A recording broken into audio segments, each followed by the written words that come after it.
أعوذ بالله من الشيطان الرجيم. بسم الله الرحمن الرحيم. وإذ قال ربك للملائكة إني جاعل في الأرض خليفة قالوا أتجعل فيها من يفسد فيها ويسفك الدماء ونحن نسبح بحمدك ونقدس لك قال إني أعلم ما لا تعلمون وعلم آدم الأسماء كلها ثم عرضهم على الملائكة فقال أنبئوني بأسماء هؤلاء إن كنتم صادقين. قالوا سبحانك لا علم لنا إلا ما علمتنا إنك أنت العليم الحكيم. قال يا آدم أنبئهم بأسمائهم فلما أنبأهم بأسمائهم قال ألم أقل لكم إني أعلم غيب السماوات والأرض وأعلم ما تبدون وما كنتم تكتمون. وإذ قلنا للملائكة اسجدوا لآدم فسجدوا إلا إبليس أبى واستكبر وكان من الكافرين.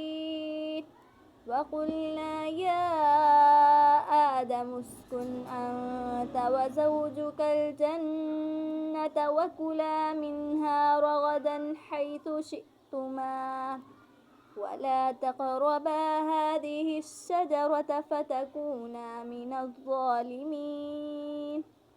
فأزلهما الشيطان عنها فأخرجهما مما كانا فيه وقلنا اهبطوا بعضكم لبعض عدو ولكم في الأرض مستقر ومتاع إلى حين. فتلقى آدم من ربه كلمات فتاب عليه إنه هو التواب الرحيم. قلنا اهبطوا منها جميعا فإما يأتينكم مني هدى فمن تبع هداي فلا خوف عليهم فلا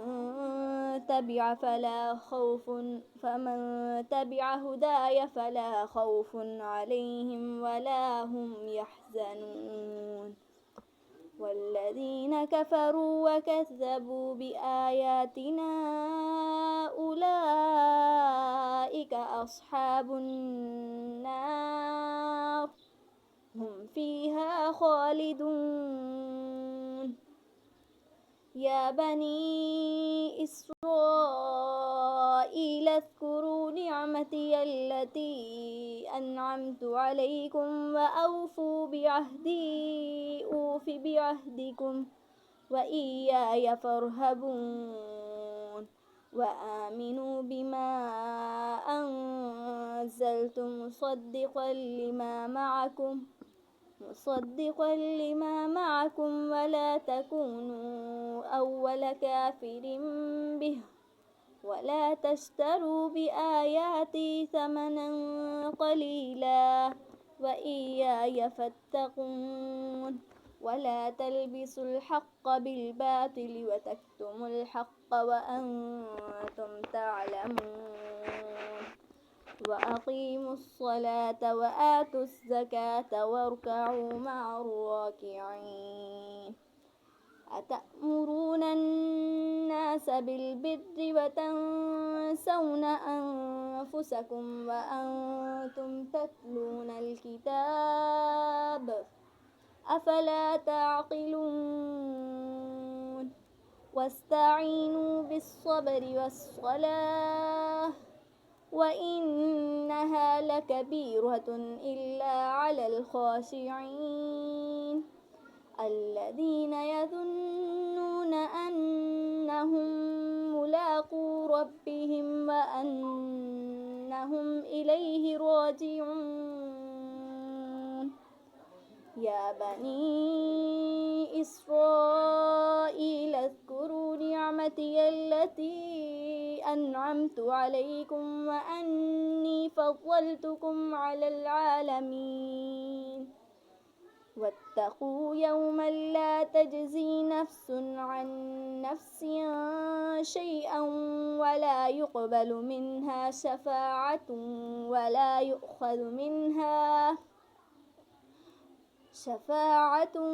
ولا يؤخذ منها عدل ولا هم ينصرون وإذ نجيناكم من آل فرعون يسومونكم سوء العذاب يذبحون أبناءكم ويستحيون نساءكم وفي ذلكم بلاء من ربكم عظيم وإذ فرقنا بكم البحر فأنجيناكم وأغرقنا آل فرعون وأنتم